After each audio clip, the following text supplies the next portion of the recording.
esté con ustedes. Evangelio de nuestro Señor Jesucristo según San Lucas. Gloria a ti, Señor. En una oportunidad, la multitud se amontonaba alrededor de Jesús para escuchar la palabra de Dios. Y él estaba de pie a la orilla del lago de Genesaret. Desde allí vio dos barcas junto a la orilla del lago. Los pescadores habían bajado y estaban limpiando las redes.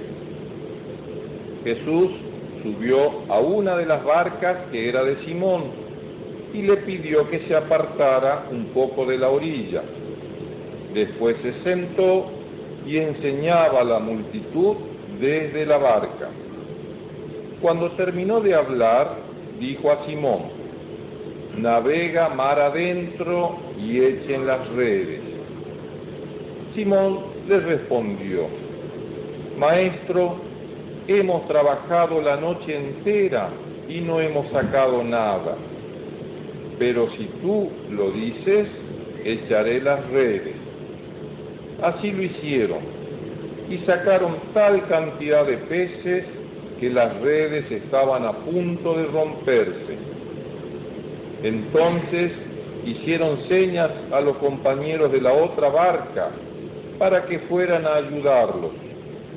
Ellos acudieron y llenaron tanto las dos barcas que casi se hundían. Al ver esto, Simón Pedro se echó a los pies de Jesús y le dijo: aléjate de mí, Señor, porque soy un pecador. El temor se había apoderado de él y de los que lo acompañaban, por la cantidad de peces que habían recogido. Y lo mismo les pasaba a Santiago y a Juan, hijos de Zebedeo, compañeros de Simón. Pero Jesús dijo a Simón: no temas, de ahora en adelante serás pescador de hombres. Ellos atracaron las barcas a la orilla y, abandonándolo todo, lo siguieron. Palabra del Señor. Gloria a ti, Señor Jesús.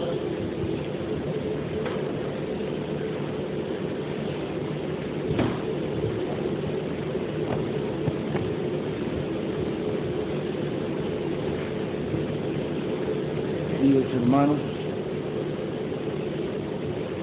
el Señor no se vale solamente de prodigios, sino que acerca a los que lo escuchan la palabra de Dios, como dice el Evangelio. No tiene nunca la ha tenido la intención de atraer demagógicamente a los hombres. Al contrario, procura disimular a veces hasta los prodigios frente a los curiosos y amantes del espectáculo, como el frívolo y sanguinario Herodes en su momento. Los milagros que realiza Jesús desde Caná en adelante no deben ser confundidos con los recursos de cierta hechicería contemporánea, puestos de moda en algunos espacios de nuestra sociedad para atraer la atención de seres quizás culturalmente primitivos. Los milagros de Jesús responden a dos claras motivaciones. La primera, su entrañable compasión por los sufrientes, pobres y enfermos. Primero, conmueve su corazón el dolor de la gente. Y el segundo, la urgencia también de identificarse ante sus discípulos y seguidores como el Mesías prometido a través de los profetas del Antiguo Testamento, e hijo de Dios. Por eso Pedro lo identifica como hijo de Dios, lógicamente, se postra a sus pies y reconoce el poder divino de Jesús. Con esta clave de interpretación debemos hacer la lectura de estos textos evangélicos que hoy nos ofrece Lucas, que en otra oportunidad nos ofrece Marcos. Lo importante es seguir el comportamiento misionero de Jesús y entender cada uno de sus gestos. El Espíritu Santo, que anima a la Iglesia, alumbra nuestra reflexión y nos permite comprender el contenido del mensaje del Señor. Siempre inspirados por su actividad muy connotada por los milagros, actividad milagrosa del Señor, debemos llegar a su enseñanza fundamentalmente, a la palabra, que Él formula con frecuencia y sorprendente claridad. Es decir, advertimos de pronto que todo lo que hace y dice está dirigido a cumplir su principal misión, que consiste en el perdón de los pecados, el Cordero de Dios que quita el pecado del mundo. En algunas oportunidades lo evidencia mucho más esto, ¿no? Por ejemplo, al perdonar los pecados de un paralítico, gesto que atrajo la severa crítica de los escribas y fariseos de su tiempo, Jesús, ¿qué dice? Voy a mencionar un texto de Lucas. ¿Qué es más fácil decir? ¿Tus pecados están perdonados? O levántate y camina. Para que ustedes sepan que el Hijo del Hombre tiene sobre la tierra el poder de perdonar los pecados, dijo al paralítico, yo te lo mando, levántate, toma tu camilla y vuelve a tu casa. Causa alarma a veces el diagnóstico de una enfermedad, ¿no? Que declara de pronto en estado de peligro de muerte la vida física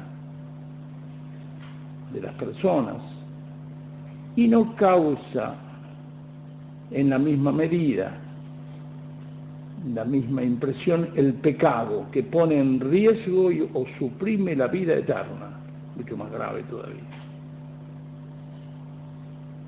También es consecuencia del pecado la incapacidad de trascender la existencia temporal, ¿no?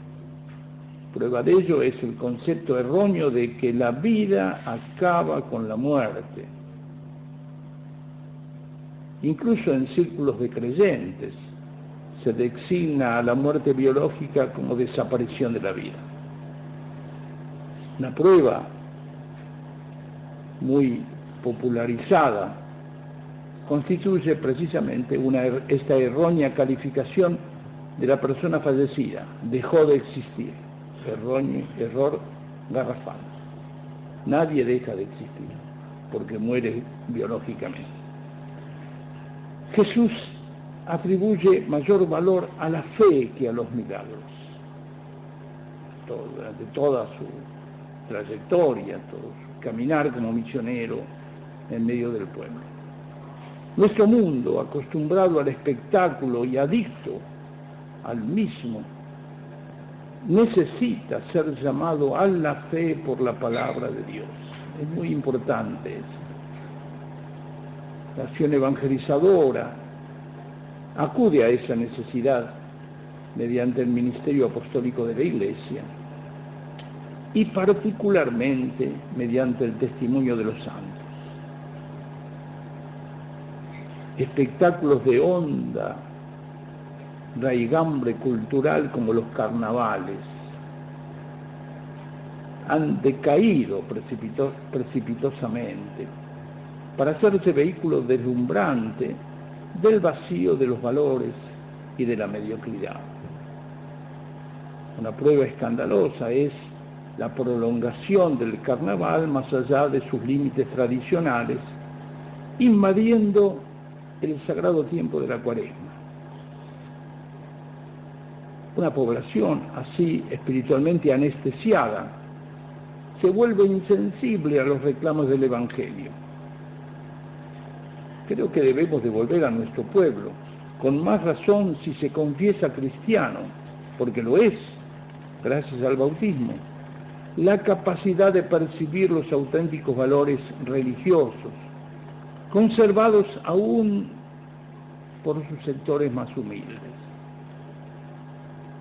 La actividad misionera de la Iglesia necesita diseñar un proyecto preevangelizador para contrarrestar el intento de vaciar las mentes y los corazones de los valores tradicionales y religiosos, motorizado muchas veces por intereses ideológicos y económicos de enorme poder.